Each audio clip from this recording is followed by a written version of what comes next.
Yo, What up, you man? know I couldn't wait to get you on this jack. You know I could not wait. What up, Game? Man, I'm in France, man, kicking back on this suede couch, man. Game, you are on Celebrity Tuesdays. You know it goes down on Power 99 each and every Tuesday. Yeah, it's all good. You know this the only interview I've done, man. Everybody trying to talk to me, TMZ, everybody, man. Only for Cosmic Kev, man. And I can't even say it. You know, if I was in America, man, I can't even say I would have picked up the phone, man. I've probably been busy with the fam, but I'm in France with my Yeezys on a white leather couch, chilling, dirtying up the couch. Someplace else a couple of weeks ago, you were home. Yeah, you seen me recently? You know I joined the beard gang. I got my Sunni. I'm good. Nah, you ain't got no beard. You might got some blows, but you ain't got no beard. Yo, I see how you dancing around. I like the dance. Game, let's get right to it. 40 block. What's going on?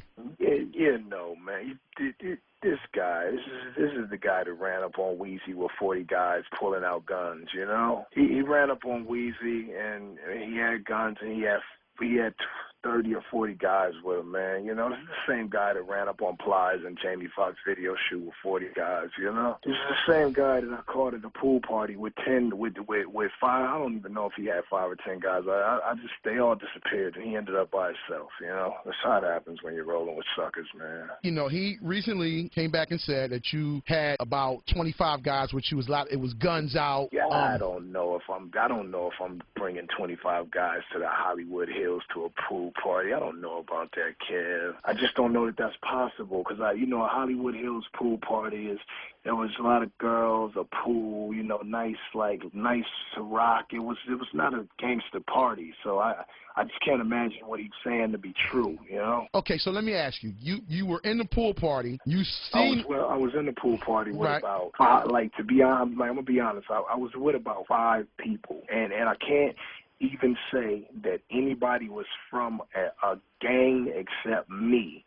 I was with, like, my cool pool party, Hollywood Hills crowd, and I think everybody knew dude was in the party, and they try to, like, deter me from looking that way, but you guess what happened? See, this is how fate happens. I happened to just be getting over the flu, right? Right. And when you're getting over the flu, your last couple of days, you know, you have all this stuff in your nose and you're congested. So I happened to spit a loogie over the balcony into the Hollywood Hills. And when I was coming back in slow motion from spitting the loogie, I locked eyes on this clown. Okay, so when I did that, I turned back and I see him, right? But I said, if he sees that I see him, he probably going to jump over the gate. So I pretended to talk to the people I was with and turn my back to him because I knew what he was going to do. What he did, he snuck out the front door and I seen him, right? So he was with more people than I was. And Kev, you know you're my man. I don't have to lie, okay? If we rat packed him, we rat packed him, but that didn't happen. So he's walking down the driveway, right? And he's looking behind himself, trying to see if anybody's coming because he's terrified. And so are the OG gangsters that was with him that had more writing on their face than me, Mike Tyson, and Gucci Mane combined. They were all walking down the driveway looking back, right? Right. So I got, right as soon as he just felt safe, I kind of sped up my cool Calvin Klein pace, and I caught up to him, and I was just like, yo, turn up. And then he turned around, and he threw up both hands. Both palms are open. Are you getting the vision of what I'm saying? Yes, I'm getting the vision. vision. He threw up both hands as if police pointed weapons and said freeze. He threw up both hands, right? And he said, he starts shaking his hands, and he said, no. And after he said that, I was like, wow, like I was frozen because I thought he was like a real G. So at that point, he started reaching in his pocket like he had a weapon, so I just ran straight towards him. When he seen me start running, he took off. Mind you, again, we'll go back 5 minutes into the interview, and we are in the Hollywood Hills. There is no black man in America that will successfully run a 40-yard dash down the Hollywood Hills concreted street without falling down. So all of his homies ran. He was last because, of course, he's fat and out of shape. He tripped over his own shoes, and he damaged his face on the concrete. By the time he gathered himself, I was on his ass, Kev. I gave him a left to the rib cage, a right to the rib cage, and then he went into the bushes and he hit this wooden piece, this piece of wood that cement. I guess somebody was re-cementing their driveway. Well, he hit that with his face, and then he got up and I punched him again and knocked him down. And then I thought about it. I said, you know what? This is the age when the world started. So while he was down holding his face, I pulled my iPhone out. I pressed the slide button to unlock it. Now, this is a very difficult task when under turmoil in a street fight in Los Angeles. If anybody out there has an iPhone, you know how hard it is to unlock your phone, to slide it, put the code in, thumb yourself to the page where your camera is, then you got to slide from camera to video, then you got to press the little red dot to record, then you have to focus. I did all of that while he was down holding his face, and then I punched the lights out of this cat. Now, what I didn't want to happen, I didn't want him to go unconscious or me to kick him in the face and he go and get a concussion or be in a coma and die, because then I'm going to get 25 to life. So what I wanted to do was beat his ass like I wanted to without really like putting him in a position where he was a vegetable or something like that. So I kept letting him get up, and every time he got up, I would give him a chance to gather himself and see if he wanted to put his dukes up. So he put his dukes up one time, and then I just went in on him, and I gave him a haymaker. He flew into the bushes, and that was it. And see, what the footage didn't show was after that, my homie grabbed me.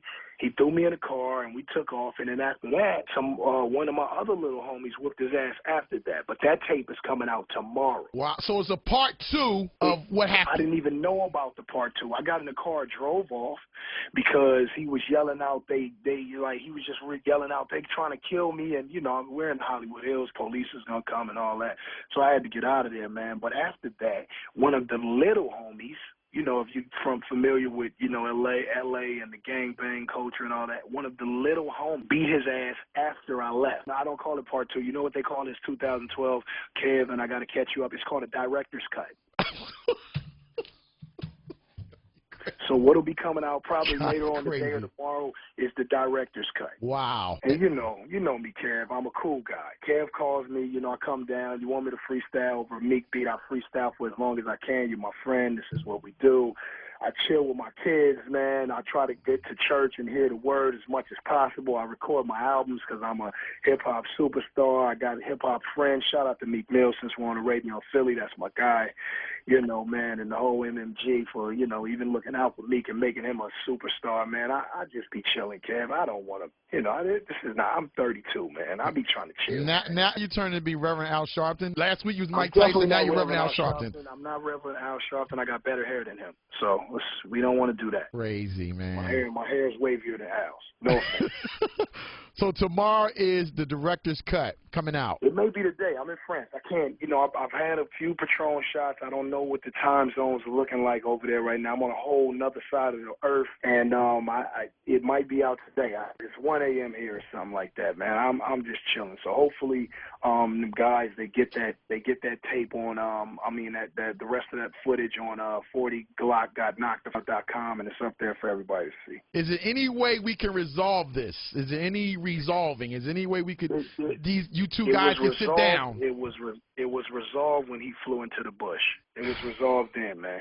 All I wanted to do was get a little payback for him talking smack, about my kid. He made a fake Twitter page about called Game Son. He put a picture of my oldest son on it as the icon pic, and he would tweet from it, my dad's this, and I sucked, and my dad molested, all kind of disrespectful stuff. And that was really what was going through my mind when I was hitting him with them Muhammad Ali right hooks, man. Oh, and I forgot to tell you, Kev, by the way, I was recording with my left hand. I only had one hand to do my thing with. He had two, and he had some feet, which were pretty fast if he wasn't in the hills. What I can say is that in a boxing match, I got his number. Now, if we was racing, he might be able to beat me in a 100-yard dash. I'm not even bullshit. And that's just between me and you, Ladies and gentlemen. Fast guy. Ladies and gentlemen, the Game is on the phone. Game. I'm happy you picked up my phone call. This is exclusive. Nobody else. You picked the phone right up. Any other interviews? Check it if you want, man. I've been in France chilling, man. Eating, getting fed grapes. I'm chilling, man. Game. We'll look for the footage tomorrow or today. I'm under the influence of alcohol. I don't, my time zones. I'm off. Hopefully you're going to church. Hey, yo, and you know what? You're the first person to let me freestyle on a Meek beat. And ever since then, I've been freestyling over Meek beats, and I've been killing them, man. So I thank you, Kev. Hey, let the world know, let the world know I'm faded. Cosmic Kev and I are friends. We've been friends since before the documentary dropped. He believed in me before I ever showed the world how we do. And, yeah, Kev, you're cosmic, man. All right, game. I'll let you later. All right.